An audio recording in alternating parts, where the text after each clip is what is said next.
Hi there. Welcome to the Gatherers podcast. I am so excited today to reconnect with Katie Trevino, who 5 years ago designed the logo for Rancho Relaxo. Katie and her husband Jacob are building an empire in Ohio. Their businesses include a speakeasy, a steakhouse, a karaoke bar, and a comic book shop, among many others. Within each of their businesses is a well thought out universe. Katie is a master brand builder and storyteller. So we will be picking her brain on these subjects in our conversation today. Hi, Katie. How are you? Well, how are you? What an introduction. Thank you. Well, it's wonderful to have you here. To get started, can you share with our audience how you define the concept of a brand and what makes a good brand to you? That's the biggest question anyone can ask me, right? Because it's at the base of every great business, all great design, commerce, art. What is a brand? It encapsulates all of that. It really does. To me, it's how do you engage every sense of a human being, which is the best way to connect with someone. How does it make me feel? When I walk into a store, what do I smell? Who is greeting me? What am I seeing visually? It's all of those things. And if you can really tap on each one of those senses, you've kind of nailed it. Through tapping in all of those senses, what is behind it? What is that big meaning? What is the message that your brand stands for that other people will latch on and stand behind and follow and rally for and really support that brand. So a brand is this floating cloud that is hard to get our hands around and explain or write in a list. But I think that's what makes it so beautiful. One of those things you know it when you see it. Yeah. Yeah. Well, Yeah. You connect with it or you don't, and you don't have to connect with everyone. Every brand is not for everyone. how did you find yourself on this path? Branding, it's such a specialized niche within the creative world and marketing and advertising. Can you walk through your journey that brought you to being this master brand builder? Oh, I like that introduction too. Okay, I have a new title. That's great. I will Master brand accept. builder. Yay. Yeah, I'm a graphic designer, so I think brand builders can come from a lot of different backgrounds. I happen to be from the physical artistic side. I'm also a writer, so I have a background in design, photography, writing, and that trifecta is very helpful because all of those elements are really important. Any business owner who is trying to write a social media post, it's going to involve all of those things. It's what is the visual that's capturing people's attention?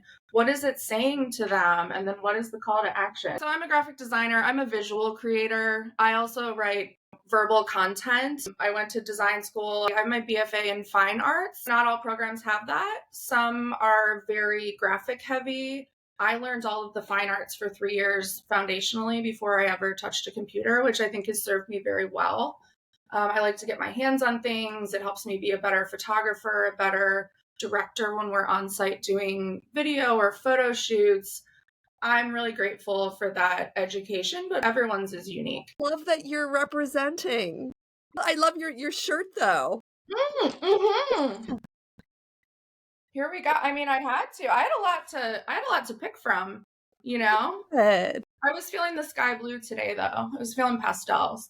It's we'll get to that part of the interview when I ask the question, but I have never in my career experienced what I experienced when people see the Rancho Relaxo logo.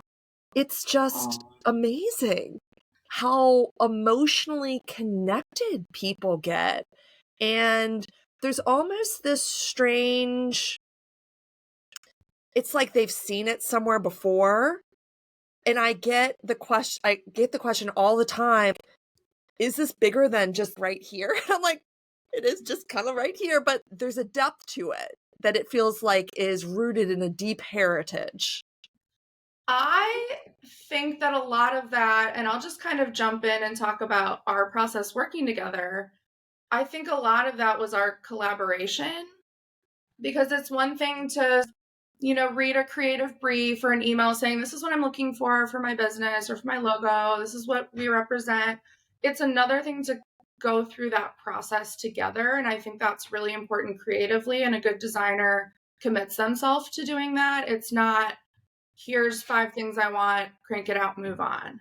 That's not going to build that brand with feeling that touches all the senses and triggers that thing that you can't quite describe, which is what your customers are saying, which is also such a compliment. But I think it was our journey where I totally like failed it the first round.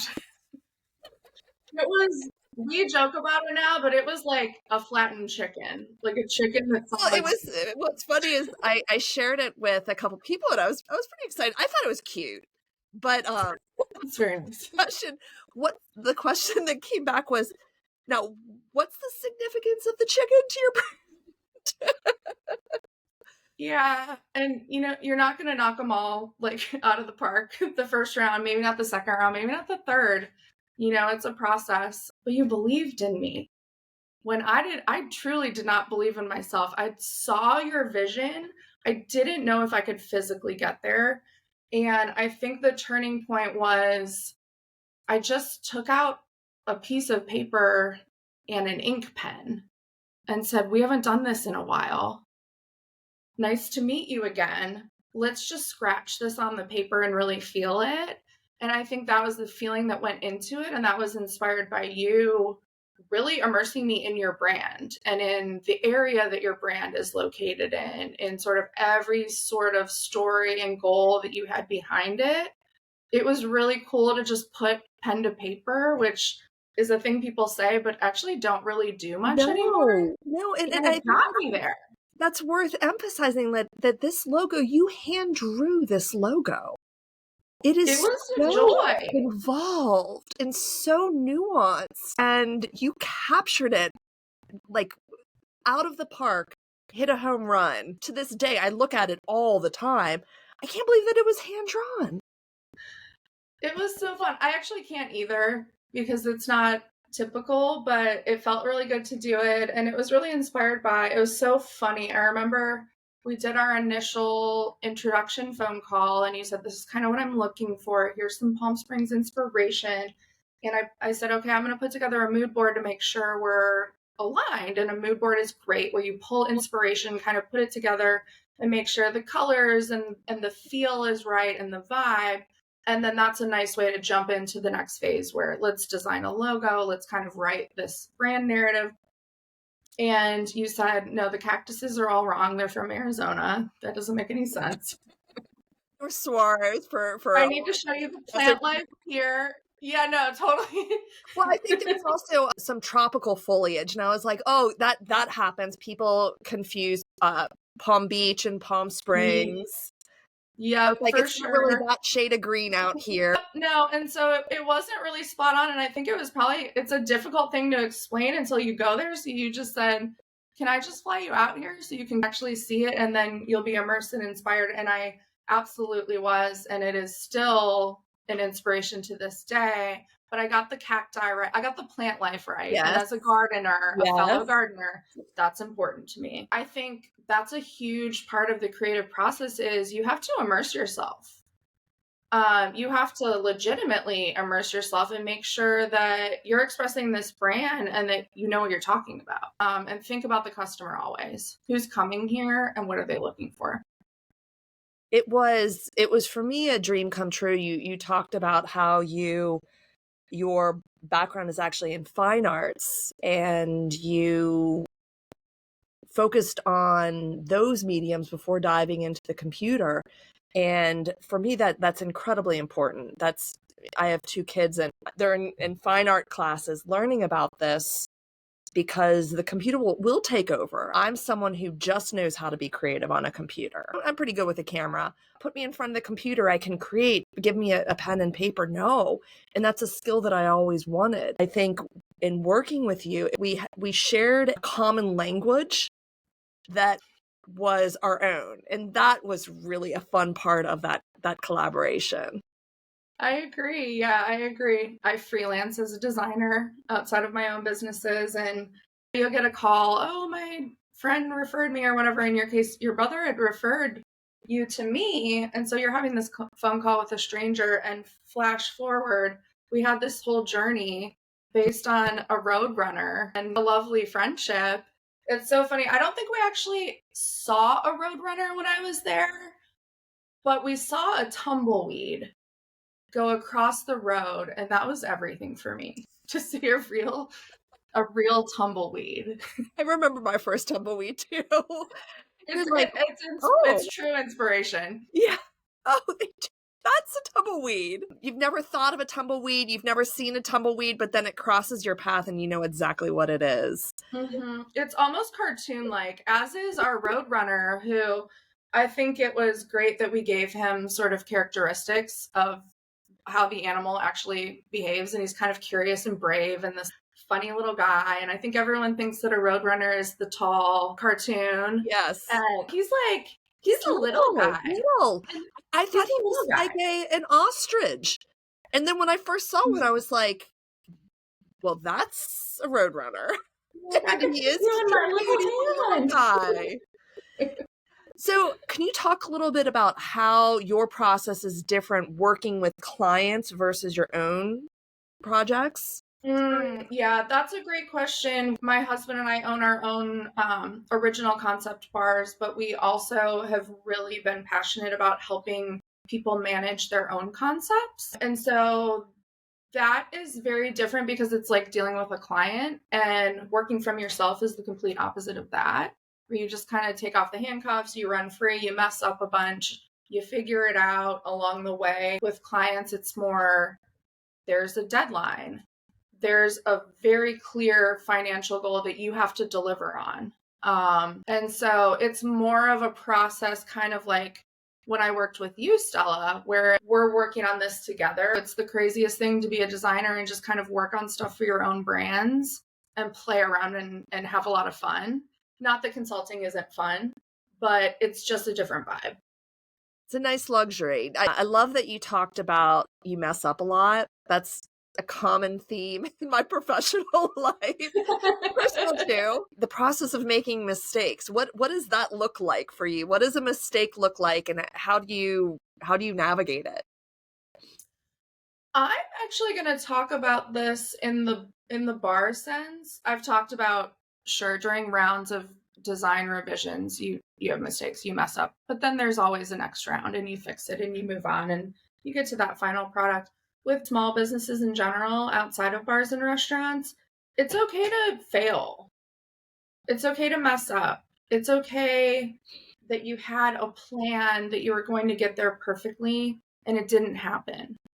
It's okay sometimes that you had to close and pivot and move on and figure out a new way.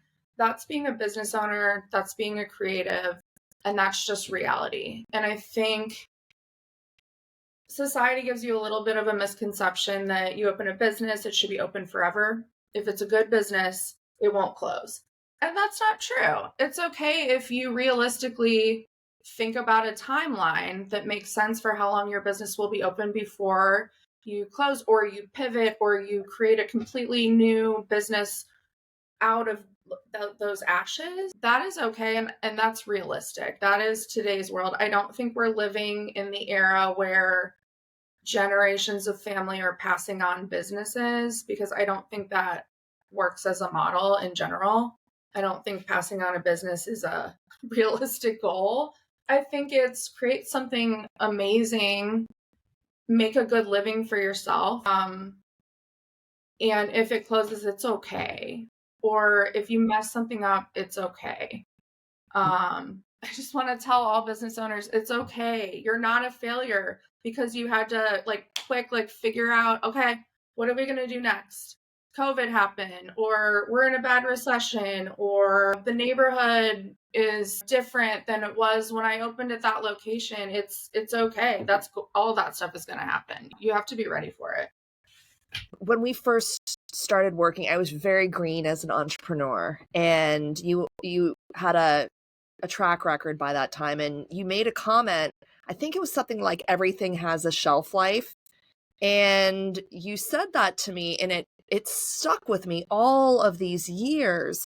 And then fast forward, I was in the position of, okay, what's my next step forward as I was contemplating, should I stay? Should I go? Should I stay open? Should I evolve? Should I morph?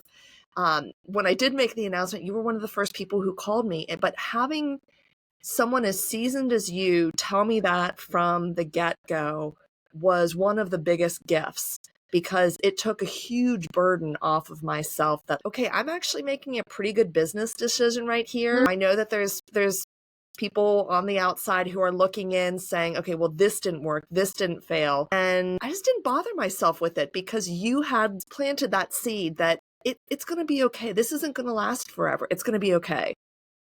So thank you. I'm so glad. Yeah, I'm so glad to hear that. I think more people need to hear that. I think we need to give each other more forgiveness.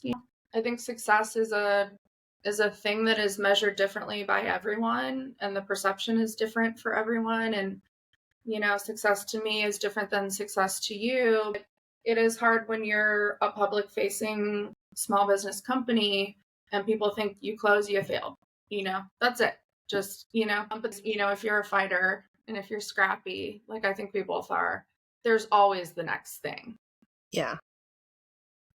It's one thing that I took from you was also defining the narrative. Like, what are the words that you're using? How do you describe your business? And that really came in handy during 2020 because there was so much doom and gloom, and I made a concerted decision. I'm not in the doom and gloom game because it just felt like I would be sounding like everyone else, like everyone was going through it. Yeah, it really sucked.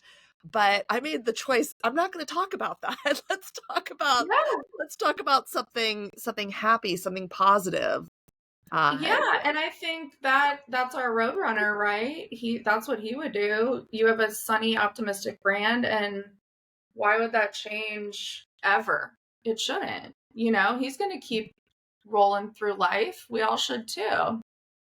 So you planted the seed about success. How do you define success in your empire, in your world? What's your worldview on success?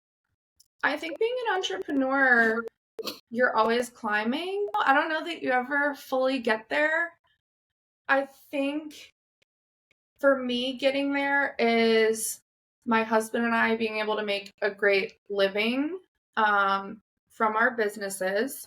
I think the only way to do that is having an incredible loyal staff, which we do. And we're getting close to the point where I feel like, okay, all right, we have people in place that we can trust and that run our businesses incredibly. And we can go to sleep at night soundly, which I think you can relate. When is the next phone call? There's always an ice machine broken personally in our lives. Like, what broke now?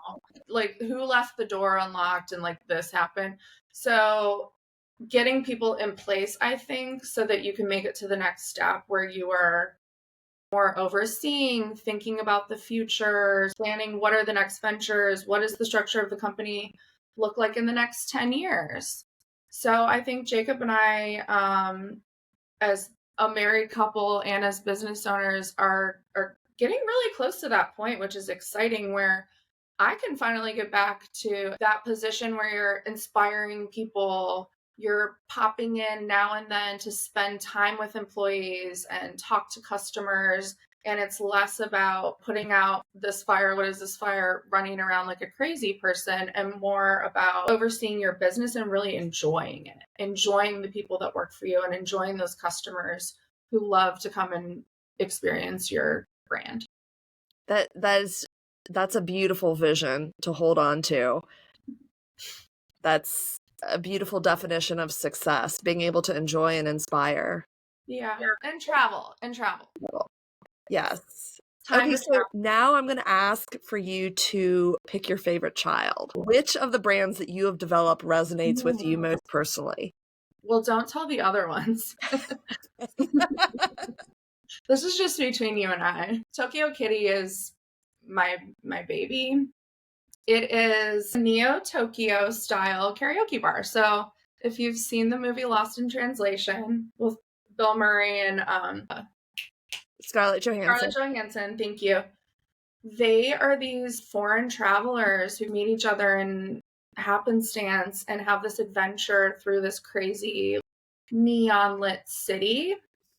And that's how we created that bar. It was, how do we recreate that experience of being this foreigner in this crazy, completely new land right when you walk through the door? And then as you travel through the space, how do we continue that journey?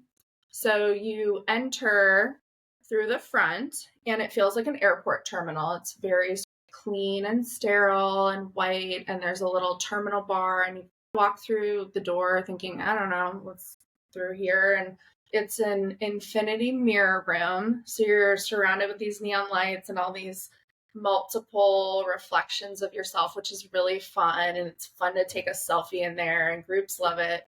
And that represents the journey of traveling into a new space. And then it opens up to the main floor karaoke, which we all love. We all love a free karaoke moment. You know, you grab your drink and you sign up for your song. And there's nothing I love more than that. I could do that every night of the week. So you enjoy this big room that has these murals of Tokyo and this fun artwork. And then if you want to keep the party going, you book a private room and each room is themed and you have more of a special private experience with your friends. And the shy one in the group will finally like grab the microphone out of someone's hand and get wild with it, which is always the benefit of a private room. I always love seeing that happen.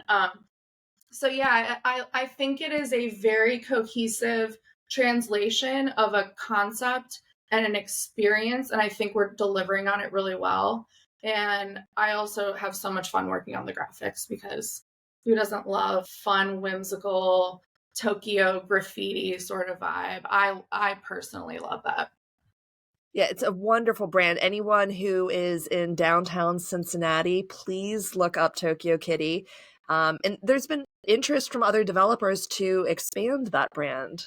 Is that correct? There has, and we definitely see the legs of expanding it. I think it's a great concept because depending on the location, I think it's a fun family activity. I could see that happening in Orlando where, you know, kids get to live out their dreams on the stage. We see the legs for it. We're definitely in talks with some developers at several locations. So definitely be on the lookout for more Tokyo Kitties in your world. I could see it doing very well in Palm Springs, the Palm Springs area. So just okay, if you insist, sure. Yeah, let's go ahead and get that rolling. So what is the brand that you didn't develop that inspires you? Like any brand in the world, or like yeah. Okay. Yeah, what's a brand that speaks to you either professionally or from as a consumer that inspires your design or that inspires your shopping habits? I have to say it, just Disney.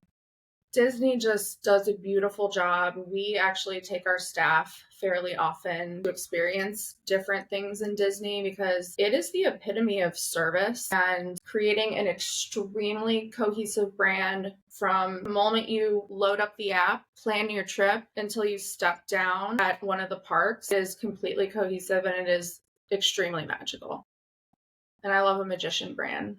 So I love that you added the customer service element into it. It's just so focused on making people feel at home, which is something I've tried to do in my businesses. It's not easy and it's also not common.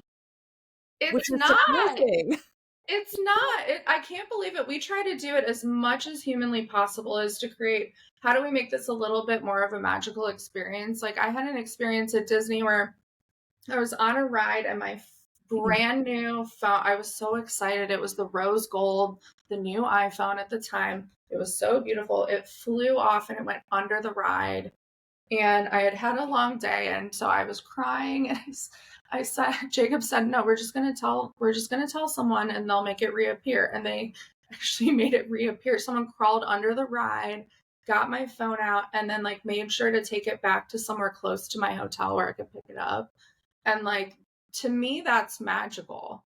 That's magical. What is that 11-star service moment where you're not just making it okay, you're making it so much better. And then you remember that brand forever. You mentioned a magician brand. I know what that means because I've worked with you, but can you share all of these archetypes that Yes. as you're building a brand, you are thinking of who that person is who's interacting with them? I love your Yeah, archetypes. absolutely. I won't, if you let me go, I will go. We will have to do another podcast. So I'll try and keep it top line. How I've been talking about brands is they have the traits of a person, right? So if I want to interact with a brand like Anthropologie, I love that she's artistic. I love that when she invites me over to her home, the candle is smelling perfect and she's prepared things for me. If you think about a brand as a person, it's really easy to connect with whoever that target customer you have is. You're not building a business for yourself. You're looking at the neighborhood. You're looking at what the needs are. And you're looking about what type of person is this and what would they like to spend their time or money on. So if you think about, okay, that's my customer, who would they connect with? You can look at archetypes. Carl Jung pioneered boiling down the archetypes to 12 to 14 that work really well for just in general and branding. So think about who that is. You can just look up Carl Jung in your own research and advise what your brand will be. But there's a magician, which would be Disney. There's a joker, which would be like Dollar Shave Club. There's the caretaker, which would be like Volvo, where it's we're always going to protect you. We're going to take care of you. There is the lover, which great example. That is who we archetype for Tokyo Kitty. So the lover is all about living life to every single moment to the fullest. So creating those memories, going on adventures, connecting with people deeply. So that would be a lover. The creator is going to be Anthropologie brand. That's another great example of creating things just for pure beauty and sharing that. I think it's such a simple tool. If you are fumbling around and figuring out where does my brand really sit and who am I talking to, think about who you're talking to, and then look at some archetypes and pick one or two. You can pick two. It sometimes it's nice to have a combination and it builds dimension. That was a really helpful tool. I think our archetype was Iris Apfel, which I Yes. loved working on that with you because I think she both really resonated with us. Yes, we love her. We love her. She's an icon. And then our Rancho Relaxo was a time traveler and a what?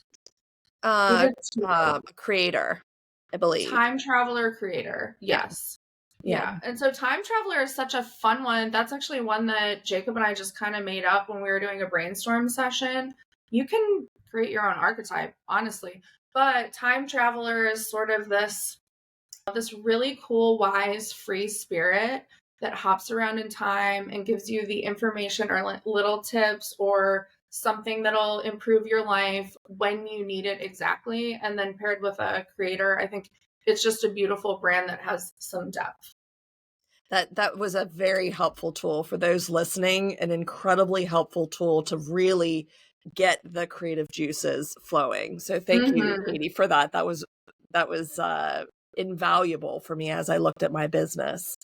So a couple more questions. Change is a constant in our industry, and the rate of change has been accelerating with social media. How do you use social media as a tool in your work? And a related question, how has AI impacted your work?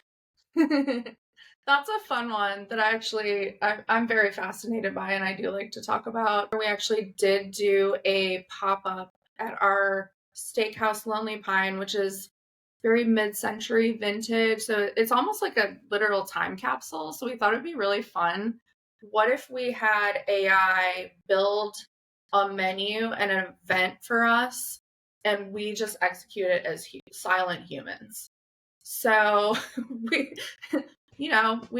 plugged it in. These are our goals. We want 3 courses, cocktails paired with a light bite. This is the vibe we want for the event. And it predicted everything from what is the temperature in the room It planned our entire menu, cocktails and light bites, how to prepare them, how to pace them. So we quite literally just let AI build it, and we would do a small service for 12 guests, and Jacob just executed. And if guests had questions, they would ask the AI, who was named Carol, and Carol would answer all their questions because this was Carol's event. So it was really interesting building that, watching it, and then I got to experience it as a customer, which was pretty wild. So And did the customers know that this was an AI generated event? yeah, they did. And it was interesting because the drinks were really good and the light bites were paired perfectly and everything was fantastic. So I don't think we need to rule out AI. I think it's a helpful tool. I think it's very fascinating. I think it'll continue to get better, and I'm ready to watch that grow. But it was a fun experiment and guests really liked it. I like, and this is something consistent with how you work, is you're always playing, you're always testing, you're Yes. open-minded. Yes. And that is just so refreshing as a partner. But AI is the same way.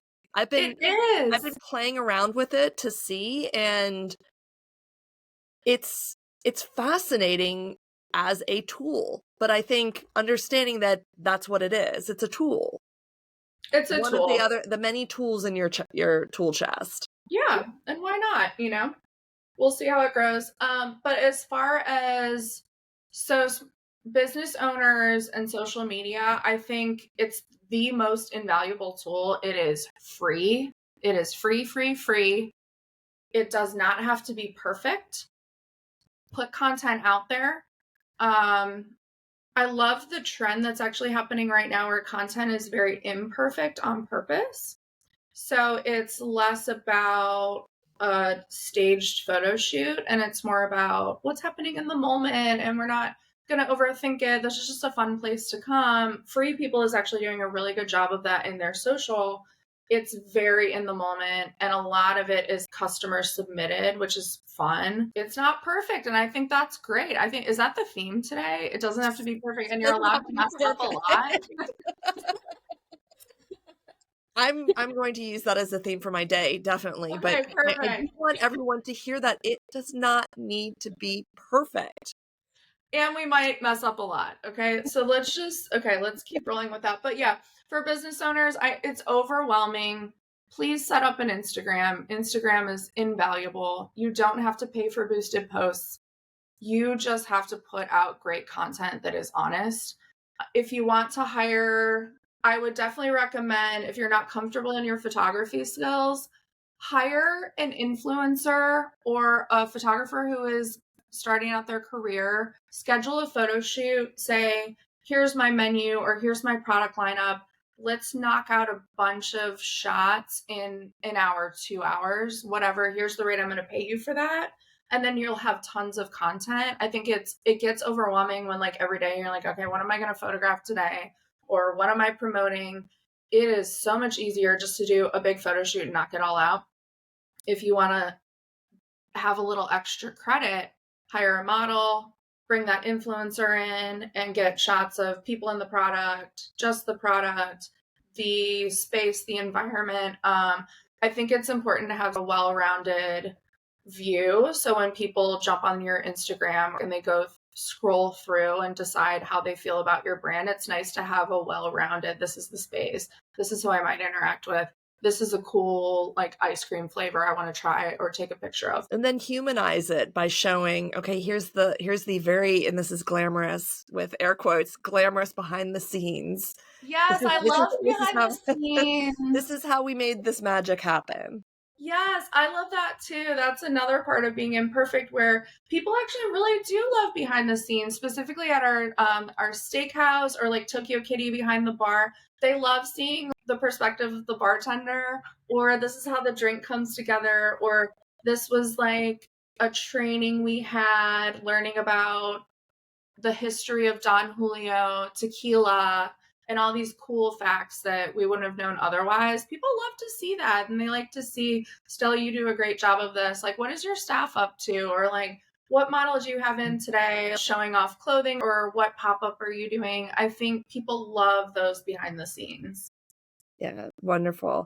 Well, thank you, Katie, so much for your time today. I've loved reconnecting and revisiting our journey of developing the Rancho Relaxo brand together, and I'm really excited to see how your future unfolds.